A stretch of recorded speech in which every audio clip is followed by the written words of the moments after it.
अक्सर ऐसा होता है कि आदमी जब कुर्सी से उतर जाता है तो उसके चेहरे का नकाब भी उतारा जाता है। उसके अपने लोग वो बताते हैं कि उसका इसके साथ में ऐसा रिलेशन था, ऐसे ताल्लुकात उसके साथ में थे, वो अपने पद का ऐसे दुरुपयोग इस तरीके से करता था, उस नेता से उसके संबंध ऐसे थे, यहां से पैसा बनाता था, ये करता था, वो करता था, सब कुछ सामने आता है। लेकिन जब तक कुर्सी पर रहते हैं तब सब सलाम ठोकते हैं, कुर्सी को सब सलाम करते हैं, कुर्सी से उतरते ही फिर चीजें सामने आने लगती है। लेकिन सीजीआई चंद्रचूड़ साहब अभी कुर्सी पर हैं 3 दिन और 3 दिन और अभी उनके पता नहीं क्या क्या अभी हमें देखना बाकी है। और जब वो कुर्सी से उतर करके चले जाएंगे तब फिर पता नहीं क्या क्या सामने आएगा। लेकिन एक बड़ा खुलासा हुआ है और यह मैं आपके सामने रखने जा रहा हूं। और यह खुलासा अगर किसी और ने किया होता तो आप इस खुलासे को हल्के में भी ले सकते थे, या यूं कह सकते थे कि किसी ने बढ़ा चढ़ा करके चीजें लिख दी होंगी। लेकिन यह खुलासा किया है द वायर ने। द वायर ने एक खुलासा किया है और इसमें नाम नहीं छापने की शर्त पर कई जजों ने बताया है कि एक वकील के लिए उसको कैसे वरिष्ठ अधिवक्ता का दर्जा दिलवाने के लिए सीजीआई भिड़ गए थे। और यह सब कुछ कहां पर हुआ? यह सब कुछ 14 अगस्त को, तारीख भी बताई गई है बाकायदा, 14 अगस्त को फुल कोर्ट की बैठक हुई थी।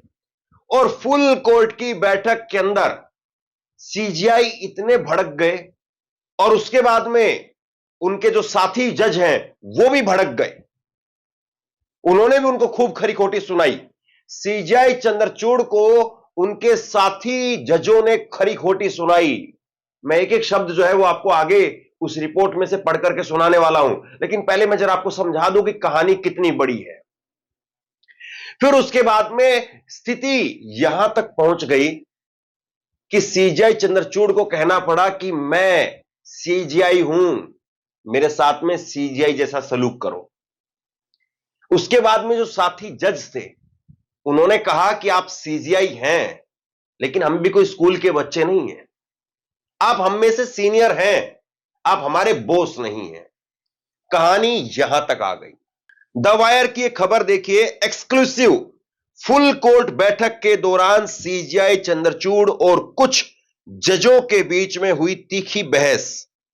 इस अगस्त में कुछ वकीलों को वरिष्ठ अधिवक्ता का दर्जा देने के संबंध में उच्चतम अदालत की एक फुल कोर्ट मीटिंग के दौरान मुख्य न्यायाधीश चंद्रचूड़ को कुछ न्यायाधीशों के तीखे विरोध का सामना करना पड़ा। तो द वायर ने खबर छापी है।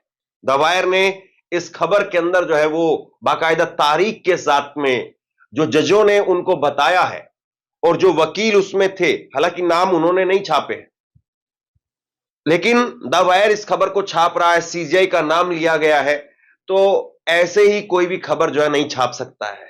सबको पता है कि अगर ऐसे ही कोई झूठी खबर छाप दी तो सुप्रीम कोर्ट में जितने जज बैठे हुए हैं, वकील बैठे हुए हैं, वो कितनी अवमानना का केस ठोक देंगे, आप जो तारीखें भुगतते रह जाएंगे। खैर, खबर आप देखिए और इस खबर में किस तरीके से जो है वो हंगामा सामने आया है उस पर जरा एक एक शब्द के साथ में गौर कीजिए। जिन दिनों जस्टिस चंद्रचूड़ के कार्यकाल का मूल्यांकन हो रहा है, यह सामने आया है कि इस अगस्त में कुछ वकीलों को वरिष्ठ अधिवक्ता का दर्जा देने के संबंध में उच्चतम अदालत की एक फुल कोर्ट मीटिंग के दौरान निवर्तमान मुख्य न्यायाधीश को कुछ अन्य न्यायाधीशों के विरोध का सामना करना पड़ा था।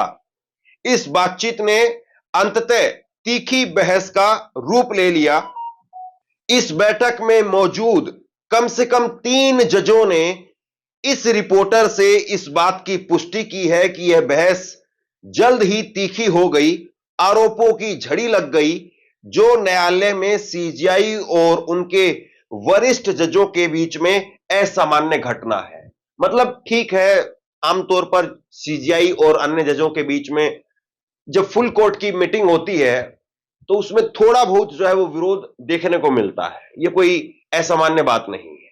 लेकिन विरोध जो है वो तीखी नोकझोंक में बदल जाए तब फिर जो है वो सवाल खड़े होते हैं कि आखिरकार मसला क्या था।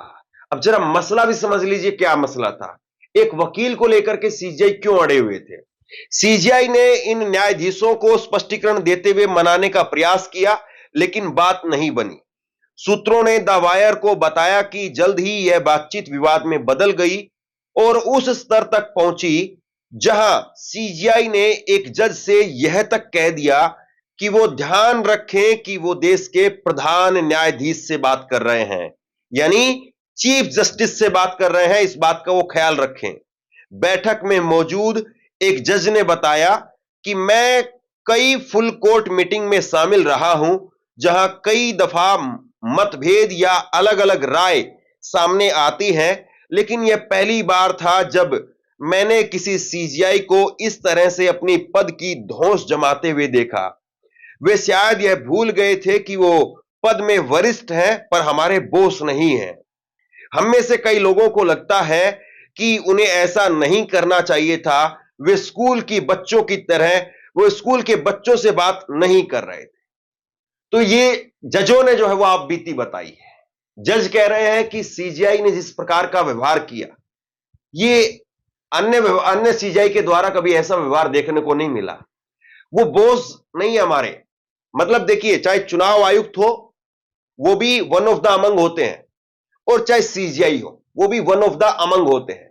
वो ऐसा नहीं है कि आपके बॉस हैं, वो आप ही के बीच के हैं, आपके सीनियर हैं, इसलिए उस पद पर चले गए हैं।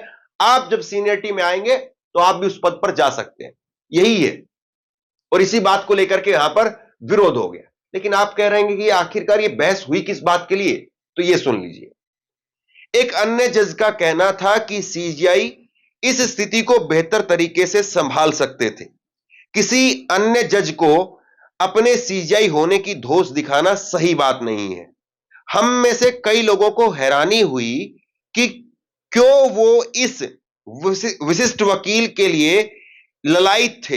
वे सीजीआई बहुत आसानी से इस फैसले को बाद के किसी दिन के लिए टाल सकते थे। मतलब ये जो है मामला है कि एक वकील है, उस वकील को वरिष्ठ अधिवक्ता का दर्जा देने के लिए एक खास वकील जिसका नाम नहीं सामने आया है, उसके लिए सीजीआई ने इतना जोर लगा दिया। अब सवाल इसी बात का है कि भाई सीजीआई किसी वकील के लिए इतना जोर लगा सकते हैं, और मामला इस लेवल पर पहुंच गया कि उनके जो तमाम साथी बाकी जज थे वो उन पर हावी हो गए। तो मतलब फिर कुछ भी हो सकता है। इस बात को आप ऐसे समझिए कि कोई आदमी अगर एक जगह पर गलत हो सकता है तो, और वो भी एक इतनी सी बात के लिए, तो संभव है कि फिर वो आदमी कहीं और भी गलत हो जाए जब उसको कोई और बड़ी चीज मिले। कुल मिलाकर के संकेत इस तरफ है। अब मेरे पास में ऐसे कोई सबूत नहीं है, ना इस रिपोर्ट में जो है वो आगे जजों ने इस बारे में कहा है, केवल उस दिन की बहस के बारे में सब कुछ लिखा गया है। लेकिन जरा आप सोचिए, सीजीआई को लेकर के इस तरह की खबरें निकल करके सामने आना, इस तरह की चीजें निकल करके सामने आना, उनके साथी जजों के द्वारा ये बातें कहना। अब देखिए, मैं नहीं जानता हूं कि किसने क्या किसको कहा है, और आप भी नहीं जानते हैं कि किसने किसको क्या कहा है, और वो वकील कौन है हम नहीं जानते हैं, लेकिन सीजीआई जानते हैं। चंद्रचूड़ जानते हैं कि वो वकील कौन था जिसके लिए वो जिद कर रहे थे। वो जज भी जानते हैं कि वो वकील कौन है जिसके लिए वो जिद कर रहे थे, और किसने किसको क्या क्या बातें कही चंद्रचूड़ खूब जानते इस बात को। सीजीआई की जो रिटायरमेंट है वो अब 3 दिन बचे हैं, उसमें 10 नवंबर को रिटायर हो जाएंगे। जब जब उनके अच्छे काम रहे हमने उनको खूब सलाम ठोका, लेकिन जब जब उनके ऐसे ऐसे कारनामे सामने निकल करके आ रहे हैं, उन पर यकीन करना जो है वो मुश्किल हो जाता है कि क्या वाकई जो है वो सीजीआई वो अपने पद को लेकर के इस तरह से उनका व्यवहार रहा। अभी तो खैर इनका जो रिटायरमेंट के बाद में चीजें निकल करके आनी वो बाकी है कि रिटायरमेंट के बाद में कहीं जाते हैं या फिर रिटायरमेंट के बाद में ठहर जाते हैं। बाकी सीजीआई ने जिस तरीके से राम मंदिर को लेकर के कह दिया, राम मंदिर के फैसले को लेकर के, कि मैं बहुत कंफ्यूज था, समझ नहीं पा रहा था कि क्या किया जाए, और फिर उसके बाद में मैंने आंखें बंद की, राम जी को याद किया और उसके बाद मैंने फैसला लिख दिया। ये कमाल की बात है ना। और आप इस बात को अब क्यों कह रहे हैं? भाई आपने ये फैसला लिखा, अरसा बीत गया उसका, और उसके बाद में अब जो है उस बात को क्यों कहा जा रहा है? जब आपकी रिटायरमेंट के 10-15 दिन बचे हुए हैं, तब आप इस बात को किसे याद दिला रहे हैं? ये चीजें जो है वो सवाल खड़े करती है। फिर उसके बाद में वो सफाई देने पर लगे हुए हैं, और सफाई भी महाराष्ट्र में जाकर के इंटरव्यू देते हैं। तो ये सारे सवाल, वो एक कहावत है ना कि भाई जितना आप अपने बारे में बोल रहे हैं, उतना आप अपने आप को एक्सपोज कर रहे हैं। बेहतर ये होता कि वो कोई सफाई नहीं देते, जिसको जो बोलना था उसको बोलने देते और वक्त का इंतजार करते। वक्त या तो सीजीआई को बेनकाब कर देता, या वक्त जो है उन तमाम लोगों को बेनकाब कर देता। लेकिन जितनी उन्होंने सफाई देने का काम किया, उतना वो कटघरे में खुद आते चले गए। मैं फिर कहूंगा कि अभी भी सीजीआई पर, उनके फैसलों पर और उनके रिटायरमेंट के बाद के समय पर, इस पर नजर बना करके रखिए। असली जो मुकाम है वो अभी सामने आना बाकी है।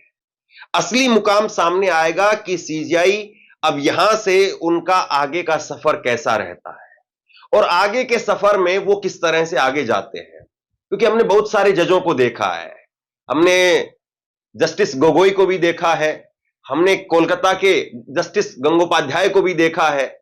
आजकल गंगोपाध्याय जो कि कोलकाता के कोलकाता हाईकोर्ट के जज थे, और वहां से रिटायर होकर के बीजेपी में शामिल हुए, बीजेपी ने उनको टिकट दिया, वो लोकसभा चुनाव जीत गए, और अब वो जेपीसी के अंदर बीजेपी की तरफ से बैटिंग कर रहे हैं वक्फ बोर्ड बिल को लेकर के। और जस्टिस गंगोपाध्याय पर 17 फैसले जो कि टीएमसी के खिलाफ गए, ये उनके द्वारा दिए गए फैसले। तो खैर, वक्त हर चीज की दवा है और वक्त हर चीज का मर्रम है। वो निकाल भी देता है पर्दों को, और कहीं पर अगर कुछ उखड़ा हुआ होता है तो उस पर परत लगा भी देता है। तो वक्त का इंतजार कीजिए, और अभी देखते हैं कि कितने पहलू और सामने आते हैं। आप क्या सोचते हैं? नीचे कमेंट बॉक्स में लिख करके जरूर बताइए। इस वीडियो को शेयर कीजिए और इसी तरह की तमाम खबरों के लिए ऑनलाइन न्यूज इंडिया को सब्सक्राइब कीजिए। आपका बहुत बहुत धन्यवाद।